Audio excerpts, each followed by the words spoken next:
Ganassi racing team, Kyle Larson. Spent Christmas in Australia. Got time with Keith and Pete out in Tulsa and all that. We had Christopher here earlier. I know a lot of them want to talk with you. First question for Kyle Larson. Sweet. Well, that's okay. Tell me about Australia. We saw a lot of cool pictures on, your Twitter. Yeah, Australia was a lot of fun. I got to go down there and race at Sydney Speedway, somewhere I'd wanted to race for a long time now. So it was a good time. We stayed in Parramatta. Got to go to the Sydney Zoo, go to Bondi Beach near Sydney, which was a lot of fun. And then I only got to run 3 races. One rained out, and ran third in 2 of them, and had a really bad night. One of them. Went from Australia to New Zealand for a couple days to try and race there, but ultimately got rained out as well. But I had a blast. I got to, at least for the Australia part, our whole family was there. My mom, my dad, my sister, Caitlin's mom and dad, Brad Sweet, her brother was racing down there. We brought Owen and Caitlin, so it was fun. Casey Kane was down there, so we all got to hang out, have a good time, and yeah, it was a fun off season. Then got to do the Chili Bowl, which is always fun. I didn't have a good year there, but did win the race champions, which was nice. So yeah, it was a solid off season for sure. First question looks like Bob, who was also at the Chili Bowl. Bob Hockers, ESPN. Does this new format benefit you at all? You seem to be a guy who likes to go fast all the time and has tended to have good starts and just needs to get the finishes. Yeah, I don't know. We got to wait and see, I guess. I think everybody already races hard, so it's not like everybody's going to step up any harder than we already are. I don't know. I kind of my qualifying is up and down, so I think qualifying is going to be more important now this year. For gaining points, for especially that first segment. So if you can qualify well, you should be able to gain more points. Yeah, it'll be interesting to see, though. I don't really know how the style of racing is going to change with this new format until we kind of get going throughout the first month or month and a half. Don Gamble, Rapping on Racing. 2 things in reference to you. A couple of years ago, you came into the Lernerville Speedway. You were late. You had to start dead last in the feature. I wasn't late. Oh, well, then why'd they have you start late? So that format is the twin features, and the first feature, a spark plug wire came undone, so I thought we were blown up, so we pulled off. Well, the second feature, they invert the field, but you have to be on the lead lap to get inverted. So anyways, I didn't finish the first feature, so I had to start last in the second one. And you passed 23 cars in 25 laps, and the consensus of opinion was this kid's got quite a future in racing, and you've proved that to be a point. You're now with one of the premier teams in NASCAR, and I've known Chip since he was your age, and a lot of people aren't aware of how he got into NASCAR. He was big in Indy for years. We were doing a live radio show at the STP building in the pits, and I said, "What are you doing here?" And he held up a Snickers bar, and he said, "If Snickers goes with Stavola, I'm buying the team." Well, it didn't happen.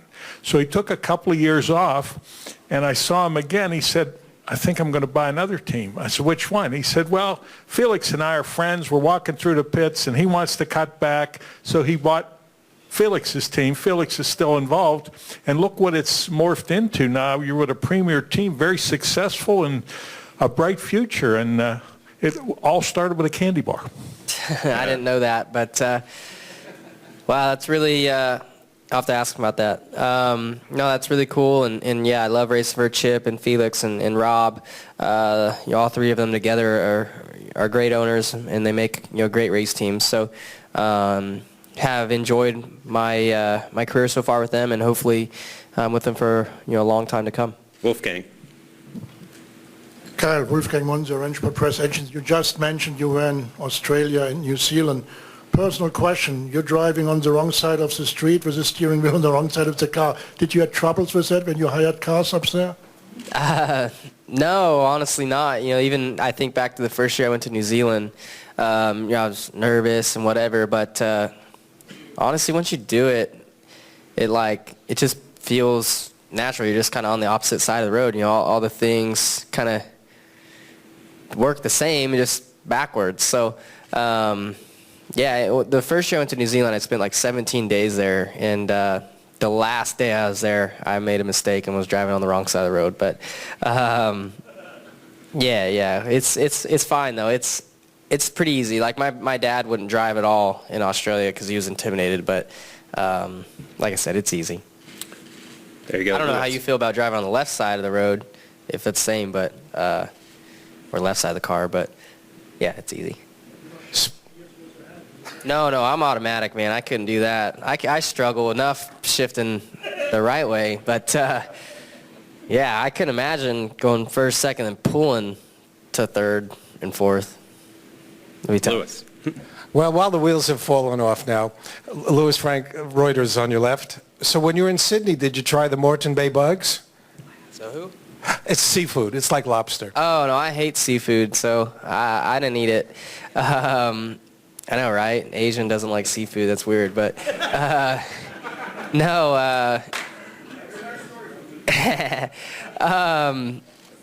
I'm not a big seafood eater, but I know they put beets on everything, so I had to make sure I didn't ask for beets. The first night I was there, I ordered spaghetti marinara, expecting it to be spaghetti, tomato sauce, and I'd remembered, I didn't obviously remember, but people had told me the first time I went to like New Zealand, hey, marinara is not the same, and I just overlooked it, I guess, and it showed up with all sorts of things in it, and I had to order some chicken after that. Fadden. Daniel McFadden with NBC Sports. Has this off-season felt any different for you, knowing you're going into a season without the weight of not having won a cup race on you, or do you still have pressure on you to keep winning after last year? Yeah, it doesn't feel any different because even though, all you guys put pressure on or whatever, try to or whatever, build it up, I don't think too much into it. So I just continue to want to win. So the second win, wanting to win the second win is just as important as wanting to win the first win to me. So yeah, it doesn't feel any different. I'm just going to go out there and try and do the best job I can each and every week, and hopefully we can get some more wins this year. Holly. Hey, Kyle, I guess this is kind of the million-dollar question, but along those same lines, what is it you guys need to do differently this year to move it along to the next level? What do you guys pinpoint as what you need to do? I don't know if there's one thing you can pinpoint. I think everything needs to be better. Aero, to be a championship team, I think you need to just be better than everybody at everything. So, I could do a better job at executing. Our pit calls could be better. Not saying that anything's bad, but I'm just saying everything could, be a little bit better to gain lap time and improve on finishes. So, just try and focus hard and dig down deep to make everything a little bit better. Last question. Kyle, just got to ask, what's your sprint car midget schedule this year? You got anything planned for the rest of the season? Yeah, I've got some races planned. I'm allowed to run about 25 races throughout the year. I've already ran 3 or so, 4 maybe. But this season, it's harder to find races because last year worked out perfect the way the NASCAR season was. At least where the off weekends fell. I got to run 6 nights of Ohio Speed Week with the All-Stars. I got to run the Knoxville Nationals, where this year I'll probably get to only run 2 nights of Speed Week. And if, maybe I could run Oskaloosa during Nationals Week. Won't be able to run Knoxville Nationals. Probably do a couple nights of Midget Week again. It'll just be harder to find races. I'll have to look for more midweek sprint car races. We appreciate you taking the time, and sounds like still a busy schedule of some of those. Maybe they'll put up a few more for you. I know you got a couple other places to go. Little Gator is ready to come next. Yeah, I think we all know a guy that owns a series that could That's add some right. midweek races. He's retired now, so.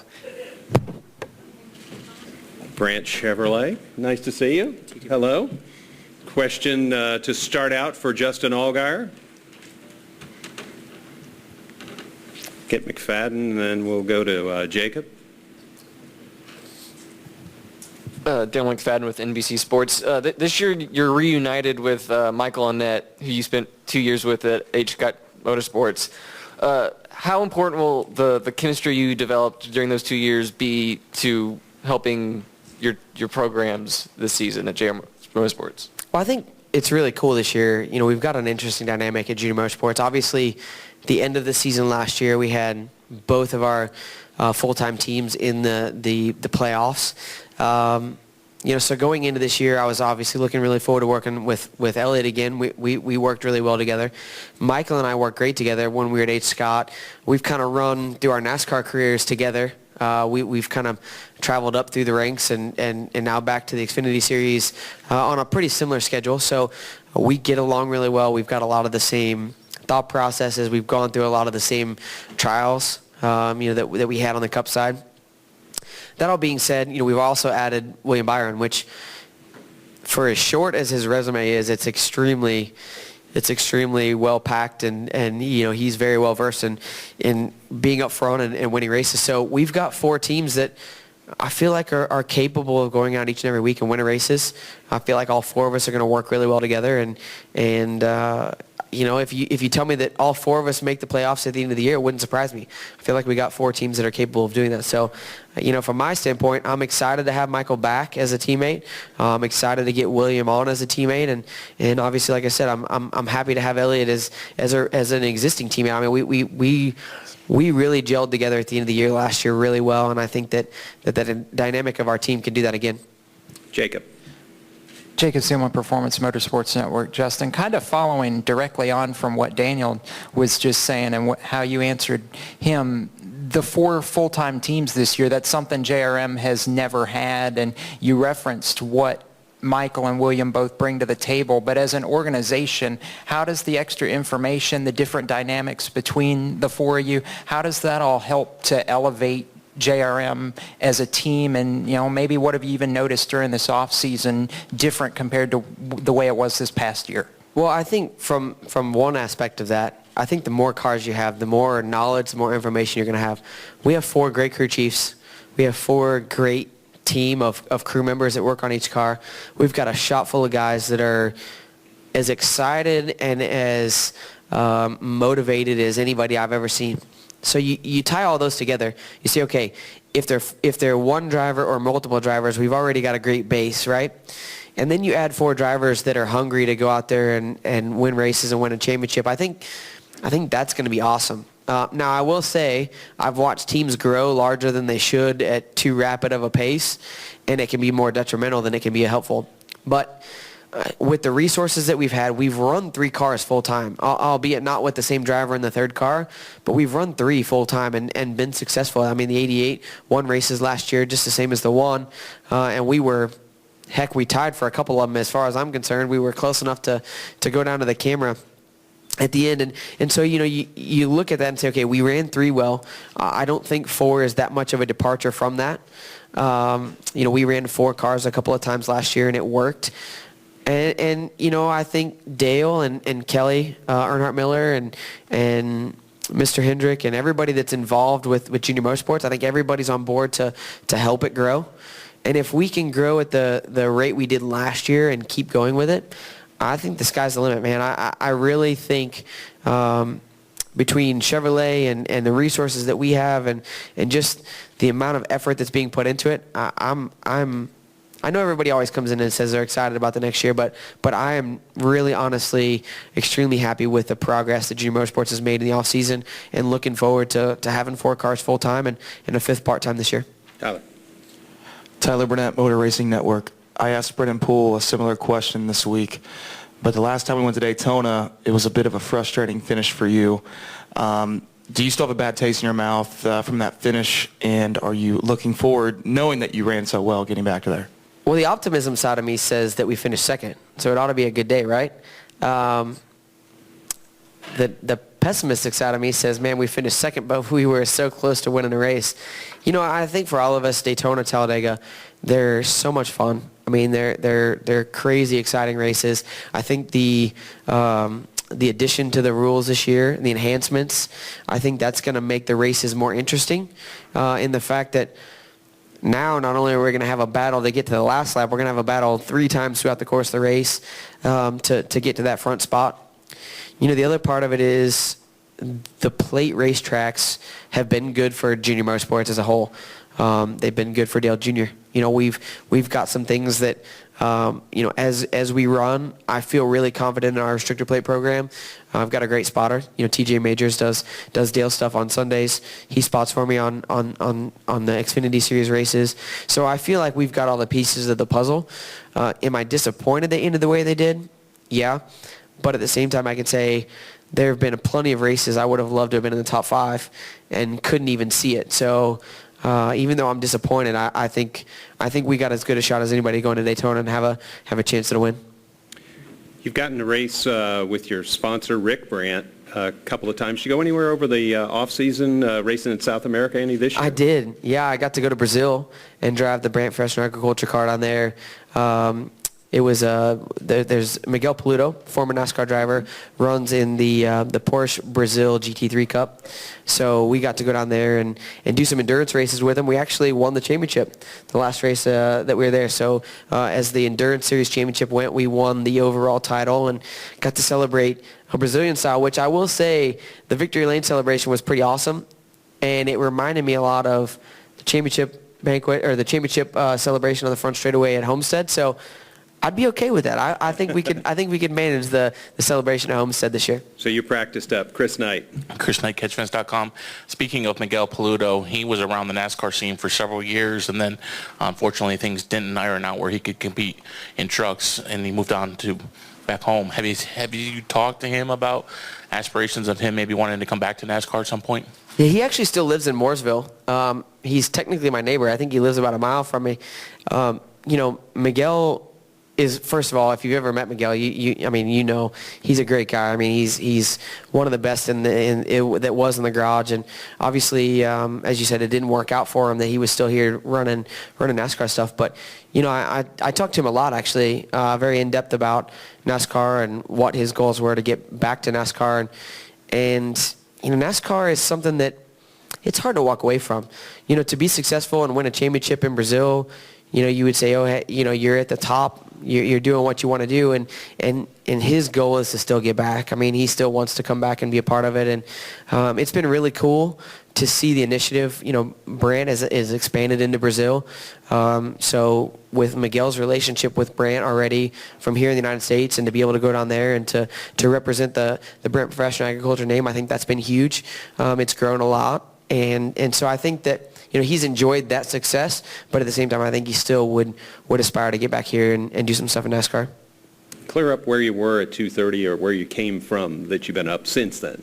So my family and I have been in Disney, and when we booked our Disney trip, this wasn't on the schedule, so we've been in Disney all week, and then I flew out this morning. I woke up, or I had to leave my hotel at 2:30 this morning to make it here, and I fly back as soon as I leave here and go again for another day, and then fly back home with him. So I'm getting in my frequent flyer miles, that's for sure, but it's good to be here. Well, we appreciate it. We won't take up any more of your time, and travel safe back there and have a blast and get ready for race season. Thanks, guys. Thank you all for coming out. I know that it's different this year. I hope it's all been good for you guys. And the only downside to today, is that normally media day is like 2 days before I go on track. So I've got the bug to go racing. So, you know, I'm ready to go now. Hopefully you guys are. Justin Allgaier. And in the back. No round of applause or anything? Oh. Not a bad thing. Good to see you, Joey. Guys, thank you. You didn't have to.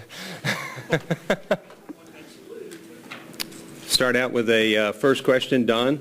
Don Gamble, Rapping on Racing. Before I get to my question, the folks from Jennerstown wanted to thank you for the kind words when you said it was your favorite place to do super late model racing. They're open back up now, and they're putting 5,000 people in there on a Saturday night. No way. That's awesome to hear. The question, you and Brad and Ryan really get along good together. Now, is this spontaneous, or the competition director, Travis Geisler, does he have to kind of keep you guys all on the right page?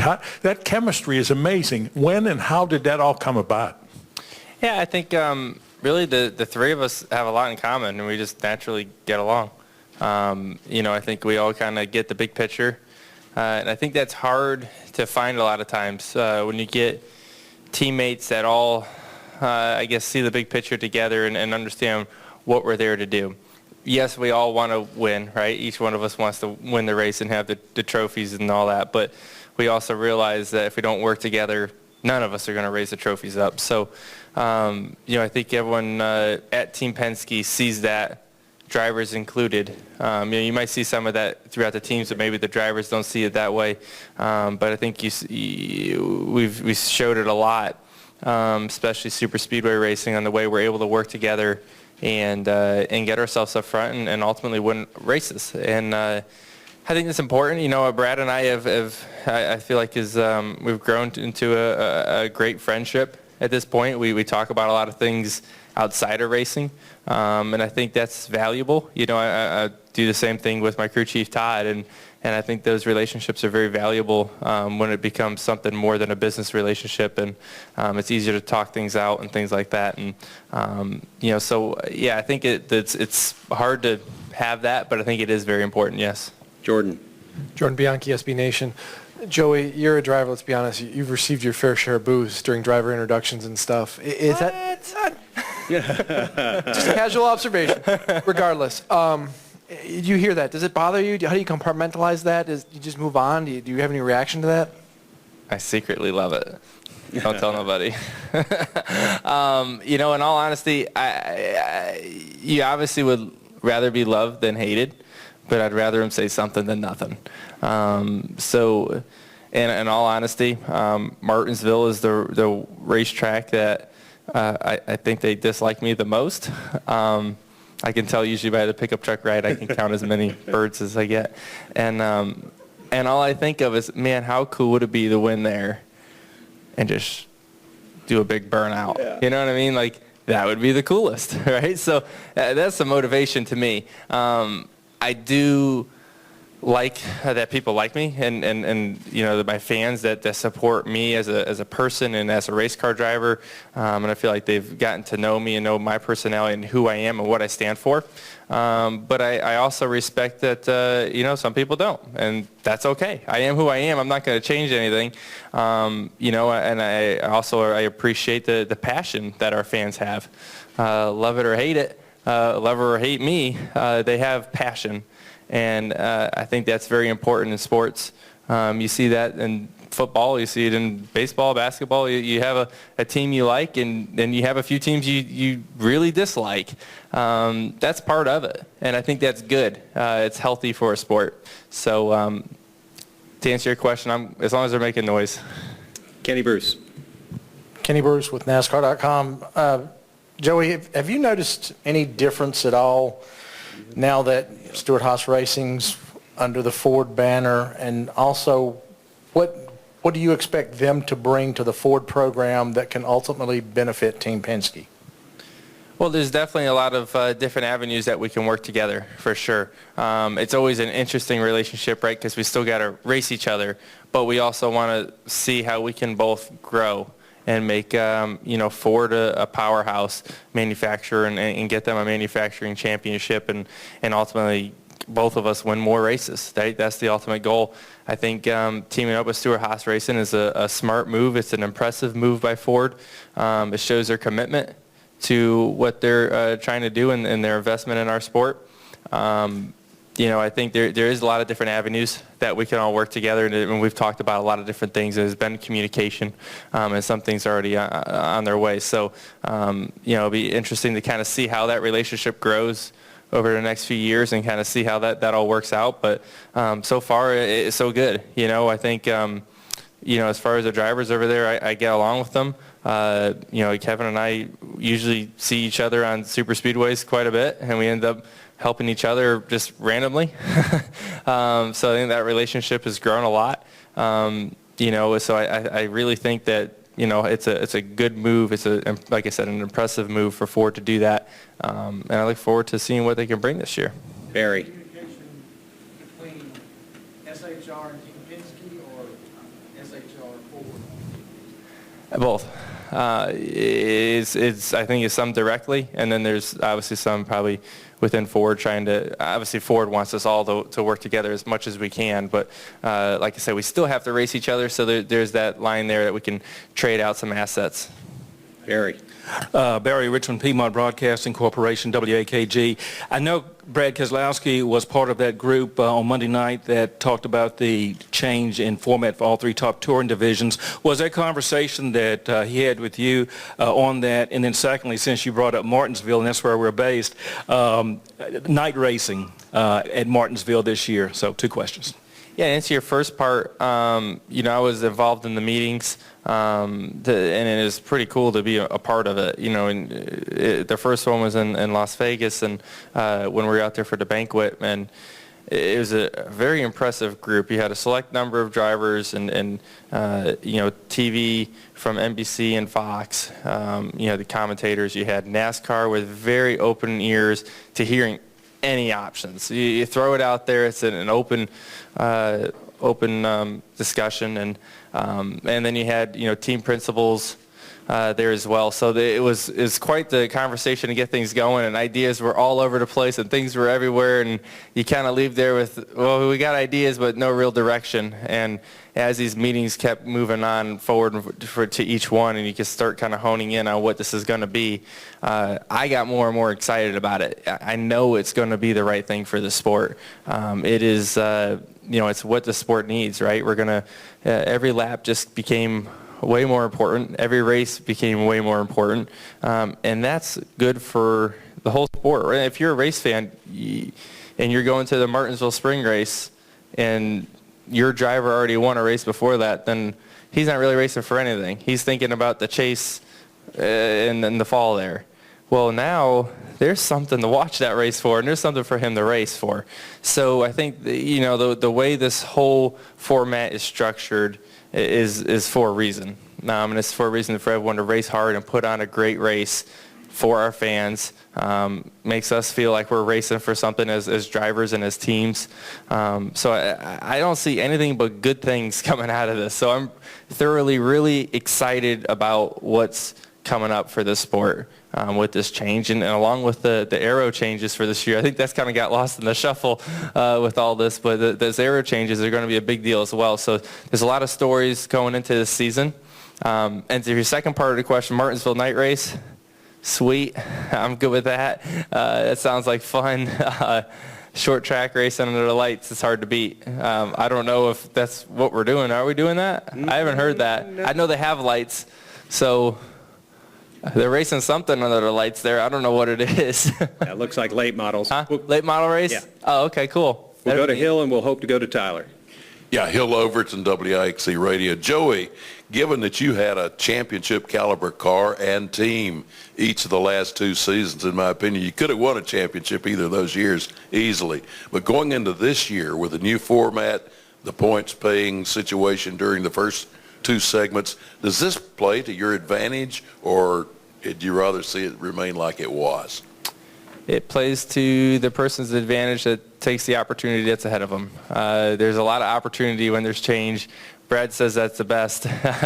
And, I think when there's change like this, the first person that figures it out is going to have a huge advantage. And right now, with the way the new format is, if you can get some bonus points up in the beginning of the year and set yourself up good, that's going to help you get all the way to Homestead and get into that championship force. So figuring out early is going to be key.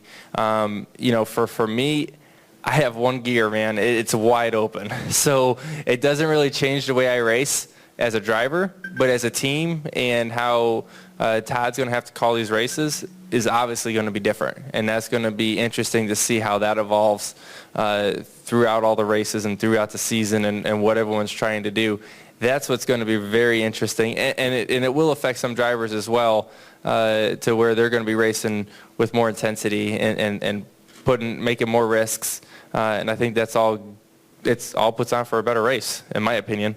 Well, we appreciate you sharing all that with us. We don't have a caution clock, but we got a 10-minute clock. We got to move you on. I talk too much. All right. Thank you, guys. You did well. Joey Logano, and from the back of the room, he's already set to go. Lewis White's son-in-law soon. Yeah, that's right. I like Lewis. He is a good guy. I was tempted to pull the fire alarm for y'all. I heard that might get me in trouble. Yeah. Yeah. If I pulled the fire alarm for y'all, would you write a positive story about it, please?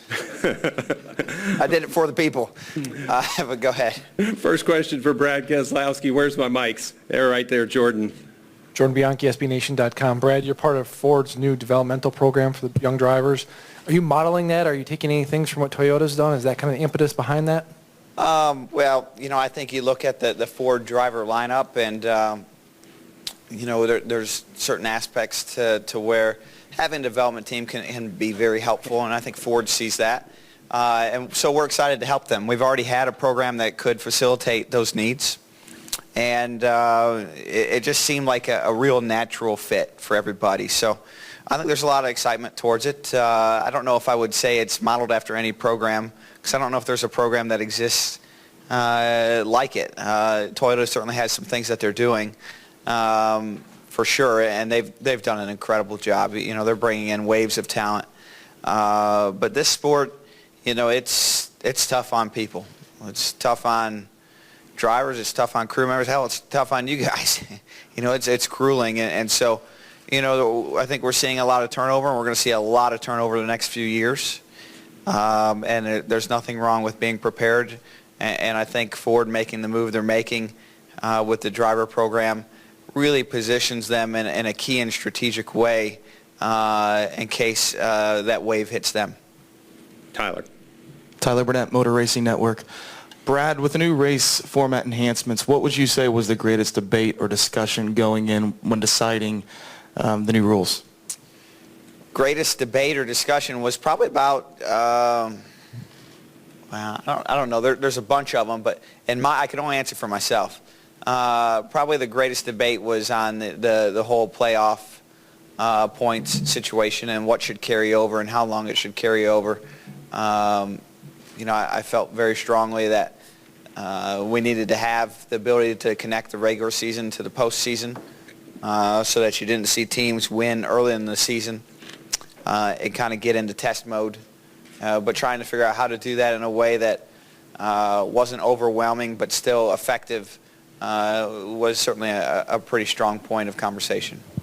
Jacob, excuse me. Jacob Seelman, Performance Motorsports Network. Brad, two things completely unrelated. In the back, on your left. Okay. Right here. Big lights. Take no offense. All good.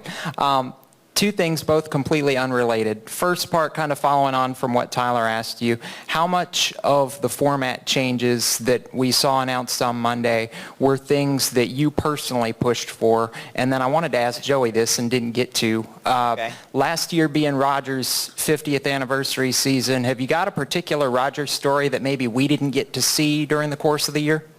So two parts, right? One about Roger and one about the format changes. The first one, the format changes, I'm not looking to take any credit publicly or otherwise for getting anything changed here. There was a lot of collaboration. There are certainly some things that some people push for harder than others, but I don't want to get into the credit and blame game of what works and what doesn't work. So I was just proud and happy to be in the room and to hopefully have been helpful in the process. With respect to a good Roger story, what's a good Roger story? Well, I have some that aren't for public consumption, so I got to find the right one that won't get me in trouble. One of my favorite Roger stories was when we were going for the championship in 2012. And Roger's a very polished man, and I like that about him. Some would use the word stoic. And he does things with so much class and elegance that it's really like inspiring to you. But one thing that sticks out to me was when Roger got his first iPhone. And he was a BlackBerry guy, longtime BlackBerry guy. And the iPhone came out, and he wouldn't use it, wouldn't use the iPhone. And I remember the day he got his first iPhone. And Roger is about to have a birthday to where he leaves the 70s category. But either way, he got it while he was in his 70s. And he got this iPhone, and he was trying to learn how to use it. And he had just got it when I saw him at a race a couple years back. And he picks up this iPhone, and how does this work? How's this work? You know, and if you know Roger, you know the face he makes. And he puts it in front of you, and you're on the spot. And you're like, you want to show him, but you don't want to show him up, right? So you show him a few things, and he's learning how to use his iPhone. And you're like, oh, God, he's got a long ways to go, right? Normally you see people, you know, I think to my dad, you hand him an iPhone and he gives you a couple sideways looks and says, you know, how do I turn it on? Next time I saw Roger, about a month later in another race, he was using it, and he was using it proficiently, almost as good as I could use it. And it's my favorite Roger story because I think it's kind of the story that explains why he's so successful. He's willing to pick up new technology, new things, even as he's in his 70s and beyond, and continue to expand and get better. You know, most people get 30, 40 years old and they're like, all right, I'm just going to cruise. Hell, he's in his 70s and he's still climbing, you know, and still learning and still growing. And it's just such a testament to me to who he is and what makes him successful, that he's always willing to grow, always willing to learn, always has an open eye and developing skill set. David Scott from the That's my favorite Roger Penske story. So David next Scott time you pick up some new technology and you don't know how it works, you know how I feel, because he makes me feel so damn guilty when I can't figure out how something works. But go ahead, David. Keep walking over. I'm back here, sorry. David Scott from Charlotte Observer. Brad, you've been critical of NASCAR's concussion protocol in the past. You said you'd have an open mind to it over the last couple of years. Has anything changed in your thinking? Yeah, you know, I read this great article. I think it's University of Northwestern. It's made some huge studies and potential breakthroughs with respect to coming up with a definitive tool to diagnose. And that piece to me is potentially the future of the sport. And the path that we need to go down and explore, not just for our sport, but for all sports. But as the program stands right now, my opinion hasn't changed, and it's one where I feel like the program is extremely deficient. Go Kelly, and hope to go to Bob. KellyCrandallRacer.com. Brad, you've been very put out there about this race format, in favor of it. You did a blog about it. You've been on social media about it. What has the reaction that you've seen, either through social media or the blog post that you did, positive, negative, some of the things that have stood out to you? Yeah, what stood out to me is when people don't like something, it's like 100% negative feedback. But when the majority likes it and the minority dislikes it, it's about 50%. And so what stood out to me is that the feedback has been about 50%, which tells me the majority likes it and is going to give it a shot. And that's extremely encouraging to me. Of course, there's always a resistance to change. And I think a lot of people want to see it in action. That's great. The people that want to see it in action, I am 100% convinced they're going to like what they see, and it's going to work out well. The people that are willing to give it a shot, I think are going to fall back in love with NASCAR. Bob.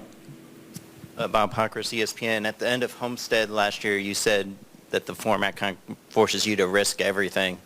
It's still kind of the same at Homestead. Do you feel, though, up to Homestead that you will take, that it encourages more risk or less risk? I think until Homestead, you're seeing that the points leaders, the guys that are transferring through till Homestead, have some kind of connection to the regular season with this new format, which I think is so important. It's important on multiple levels.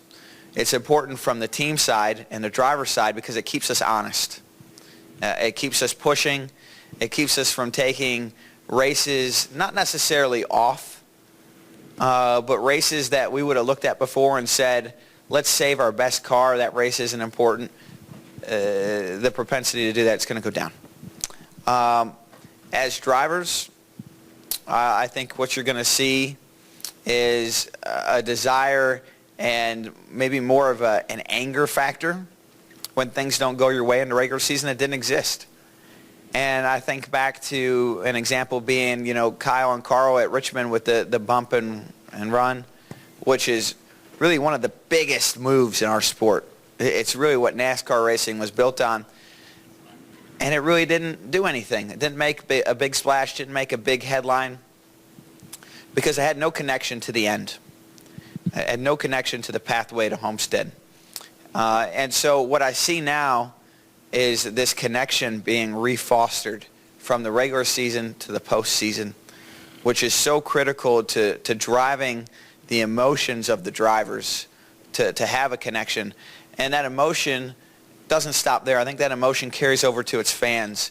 I want to know that if you go to the first Loudon race and a driver wins a race, that made an effect that you will see in the second Loudon race. Our fans deserve that. Our fans deserve that reasoning, that rationale, to know that whatever they see on any race weekend is guaranteed to be important for the entire season. And so I think that's what I see in this balance with the format. There's still, the Homestead scenario, which, isn't ideal, but I understand and respect it. But I think the pathway to Homestead makes a lot more sense and will be a lot better for our sport. Chris, you get the last question of the media tour. ChrisKnightCatchfence.com, Brad. Wow, that's pressure. Yeah, I know, Did he right? just put the whole pressure of the entire day on you, Chris? Not a good thing. It's big if true. Yeah, I know, right? That's a Jim Underwood. I want to talk about the truck series, your team, for a second. How much did you know about Chase Briscoe before he signed with Brad Keselowski Racing in the Ford Performance Driver Development Program? Have you watched him? Have you seen his accolades and what he's been able to do in such a short amount of time? Chase Briscoe. How can I sum Chase up? Chase, to me, and I hear this all the time, and I want to be really clear on this. I hear this all the time, how all the NASCAR drivers are, these rich millionaires that grew up with daddy's money. Look, I'm not complaining, but I didn't grow up with a big check to write to get a ride to where I am now. I did have some help from my family along the way, for sure. They taught me how to race. And everyone, I think, that makes it has a little bit of help from someone. But what I see in Chase that I love about the guy is this is a guy who moved to North Carolina just a handful of years ago, slept on couches, pushed brooms, worked in the shops, didn't have a ride, and somehow convinced other people to let him drive their race car, and was successful. Went out and won. He earned it. He earned the opportunity, went to the ARCA level, won races, won the championship. He's earned his opportunity. He's ate the humble pie. He's done the things that you would want a driver like that to do, and that I think of when I think of a real stock car driver back to his roots. And for that, I think he's going to be very successful, because it's that work ethic that carries you to the next level of success when you do get to the cup level. And so he's got a great base. He's got a great future in front of him. Of course, he's got to keep executing. He's got to make the most of this opportunity to get another one. I think he knows that. I think he's appreciative. As far as how well I knew him beforehand, I didn't know him personally, but I knew a lot of people that did. And it was those stories, along with his success, that drove me to making him a part of our team for 2017. Thank you for being with us, Brad Keselowski. Thank you. Thank all of you for all that you've done these last couple of days. We have Matt Norby, I think, is going to come up and say something about Daytona Media Day. And then Scott Cooper will wish you all adieu. Good to see you, Brad. Congratulations on your wedding.